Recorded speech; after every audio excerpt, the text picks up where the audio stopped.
Ladies and gentlemen, juggalos, juggalettes, and wrestling fans worldwide, you are about to witness the first installment of JCW, Juggalo Championship Wrestling.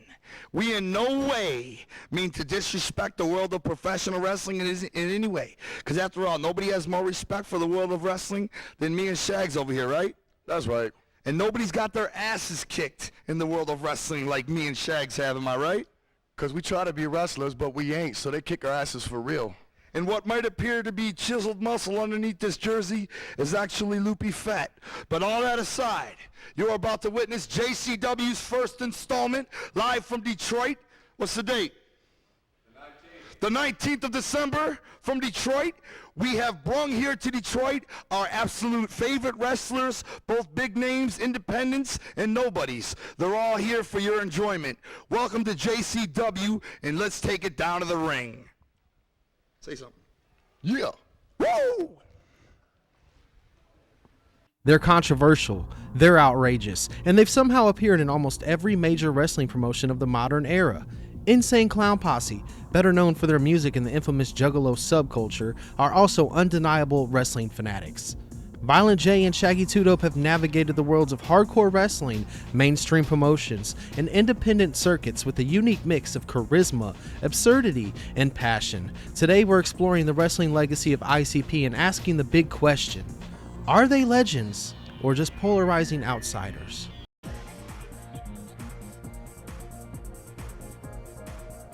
Before they were international recording artists, Joseph Bruce and Joseph Utzler grew up immersed in two things: rap music and professional wrestling. Wrestling wasn't just a pastime for them, it was a dream. Violent J even trained in the early 1990s under local promoters like Dan Curtis and got his start in Midwest territorial wrestling alongside notable names like Al Snow. Actually, we were training to be pro wrestlers before we even thought about being rappers. You know, that's what a lot of people That was the don't first know. dream. Wow. Yeah. You know, and we were messing around in the backyard, you know what I mean, doing all the backyard wrestling growing up, of course. But when we turned like 17, even though I was still trying to live my wrestling dream, you know, hip-hop started to really overtake a lot of those. I was in denial for a minute, you know what I mean? We still kept saying we're going to be wrestlers, but then I couldn't deny the passion for hip-hop, you know? So by the time I was 19, we put out our first record, and we still kept taking wrestling opportunities. You know what I'm saying? Yeah. Joe working like indies and stuff like that in Detroit? Oh, yeah. Okay. A guy named Sweet Daddy Malcolm Monroe used to work for the Sheik in the 80s and 70s. He let me on a card once, you know what I mean? And then from there, I got more bookings. And so until our music started to make noise, and fans started to know you could come see us wrestle and see us without the face paint. Because back then it was all about hiding the face. Not showing ourselves without face paint. Fans started showing up at our wrestling shows without the paint, you know. So we were like, all right, we're not going to wrestle no more, right? ICP combined their love for the bizarre with a raw, unpolished style that stood out in Detroit's underground wrestling scene. While their music career exploded in the mid-90s, their wrestling dream stayed alive, setting the stage for their debut on bigger platforms.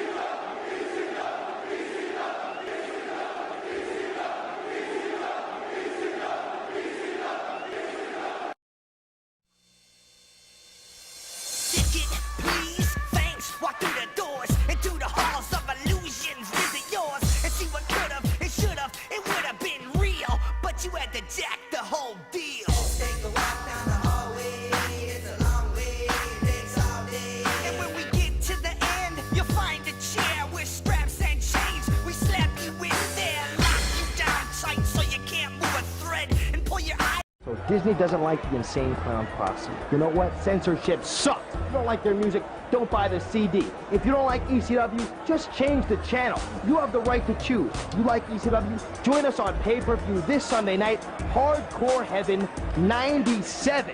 In 1997, ICP entered the extreme world of ECW, where blood, barbed wire, and tables were the norm. This wasn't just a guest appearance, they were fans who wanted to prove they belonged in the wrestling world.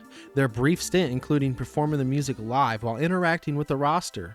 Though their time in ECW was short, it introduced them to a larger audience and showcased their ability to blend entertainment with wrestling. Let me tell you something about the ICP fans. When I looked at them, not in a derogatory manner, there's probably no other way you could take this when I say it, but they just look to me like trailer park trash type guys, you know? And they loved ICP and they were super rowdy and they were fucking getting in the other fans' faces and they wanted to start fights. They're very rowdy, like for real. Mm-hmm. Now, ICP, let me tell you something that did surprise me about them. Do you remember when they went to that, I remember that it was like South Dakota or North Dakota.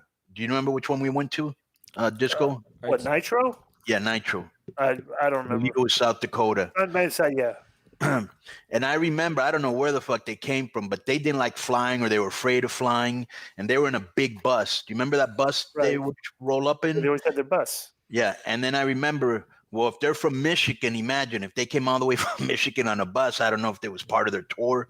Right. But I remember when I got on the bus, like, you know, I think one of them smokes weed now or something like that. But back then, like me and Raven went on their bus and we were like, yo, man, you got any weed? No, we don't do that.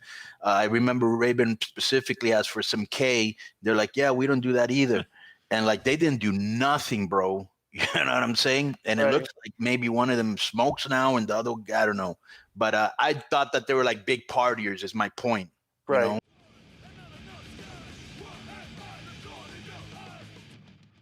So then in 1990, was it 98?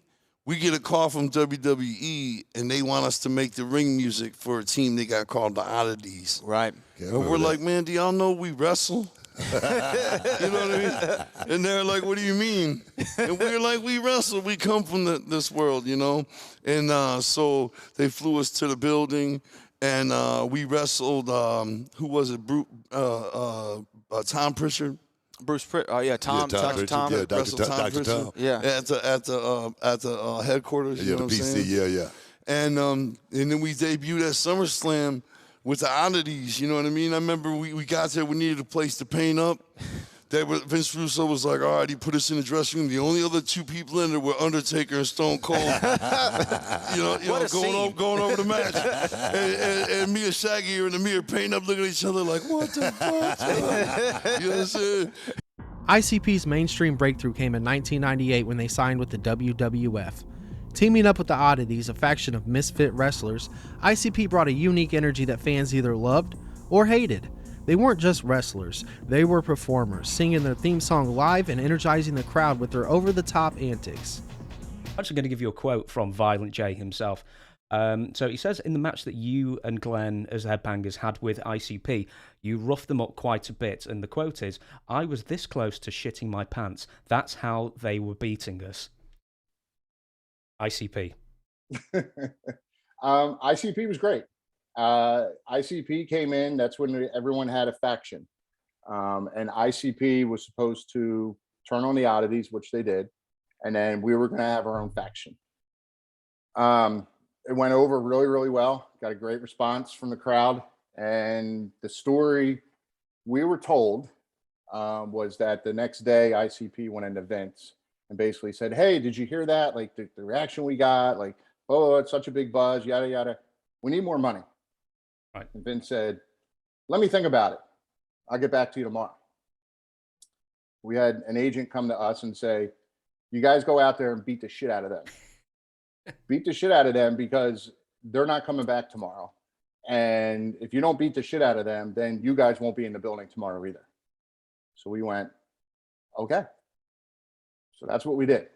We turned on them again and we beat the shit out of them. And the funniest part is we got called to do the Gathering of the Juggalos. This was probably, 8 or 9 years ago. And I got this call from Kevin and I thought it was a rib. And I'm like, I threw this astronaut. I thought it was a rib because I was like, why would these guys want us there after what happened? And then and I knew how the Juggalo fans are. I'm like, are they just bringing us in for us to get the shit beat out of us? And I'm like, I'm a little nervous about this. We threw out an astronomical price.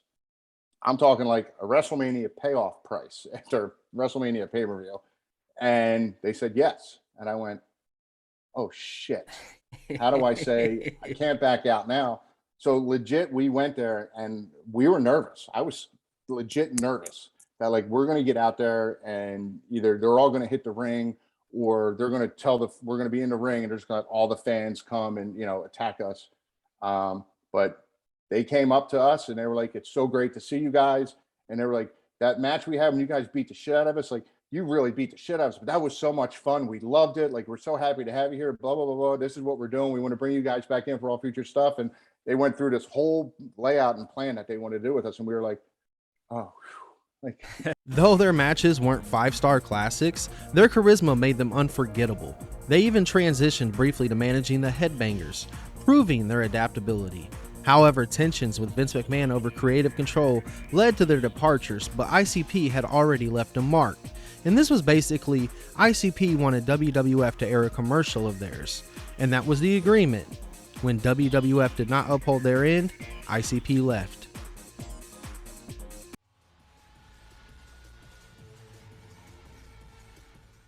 ICP. Yeah, I don't know who came up with that idea. I mean, it's clearly not me because I'm not really the demo, but I bought into the idea. I mean, clearly they had a following at the time, and it was different, and they were wrestling fans. And I'm here too. Ryle, I was getting to you. Ryle, how about your association with WCW? Well, I don't actually have any real training. I simply squeeze windpipes shut at the call of Vampiro. All right. And we have come to WCW for one reason.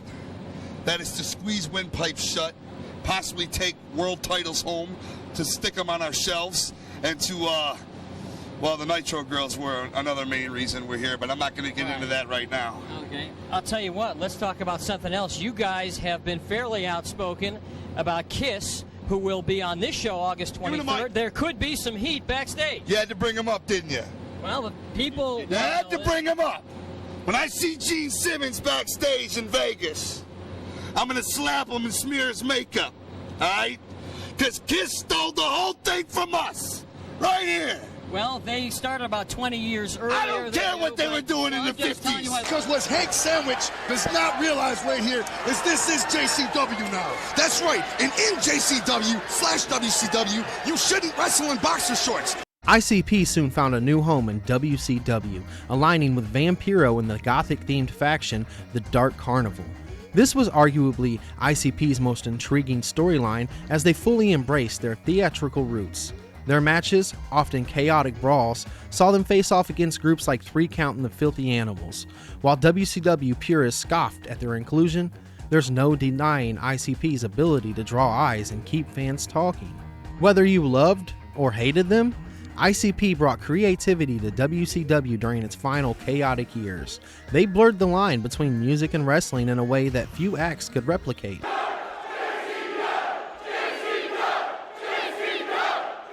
While ICP jumped between major promotions, their most enduring contribution to wrestling came in 1999 with the launch of Juggalo Championship Wrestling. Originally called Juggalo Championship Wrestling as a joke, JCW quickly evolved into a legitimate promotion. It became a staple of ICP's Gathering of the Juggalos festival and featured both hardcore legends and rising stars. JCW wasn't just a sideshow, it was a proving ground for underappreciated talent. It gave veterans like Terry Funk and Scott Hall a new stage while elevating hardcore icons like the Necro Butcher.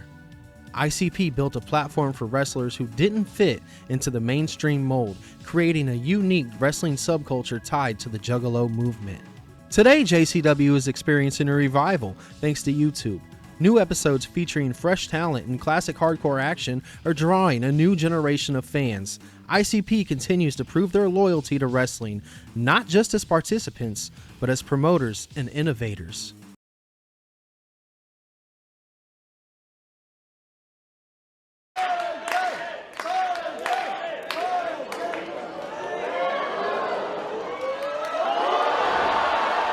Now was there living my dream, a goal of mine. Yeah. To wrestle in Japan. That's what you were doing? Yes. See, I didn't know that. At the Budokan Hall. I was just like, what the fuck? He's over there wrestling? And then the first thing I see is two still pictures, him upside down, and then him on his head on a dude's chest. Jesus, I was like, oh my God, man. When I wrestled, my finishing move was called moonsault. And it was I would go to the top rope and do a backflip and land on a guy. Jesus. So in 2017 was the last time I did the moonsault, and that was my retirement match. You know, we had at the Gathering of the Juggalos. And the next morning, the entire front half of my foot was like purple and black. You know what I mean? Yeah. And we had a concert that night. So he's like 5-6 years later, he's like, let me try it again. Maybe I'll really fuck myself up. And I'm climbing those ropes, and I'm like, man, here it goes, because I'm a lot older, a lot fatter, a lot slower.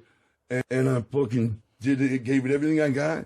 I literally landed top of the dude's chest. Oh, Jesus Christ, man. He's laying on the mat. And if I wasn't absorbed by that human body, I'd have literally just broke my neck. There's no question about it. I'm sorry. Even after decades in the business, ICP's love for wrestling hasn't faded. In 2023, Violent J took his passion overseas, wrestling in Japan. Competing in front of international fans and sharing his appreciation for the sport showed that for ICP, wrestling isn't just a phase, it's part of their DNA.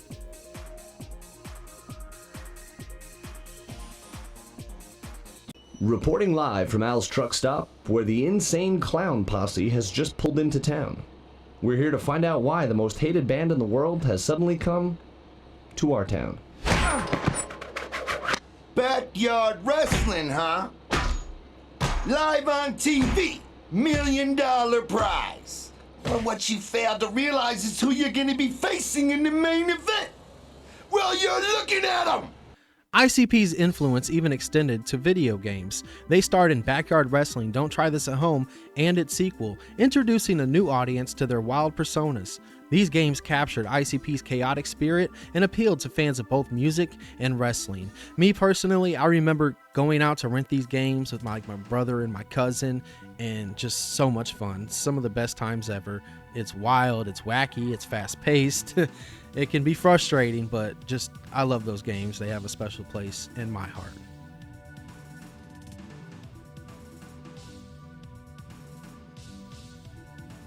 So, are ICP legends of wrestling? I mean, they've wrestled in ECW, WWF, WCW, TNA in Japan.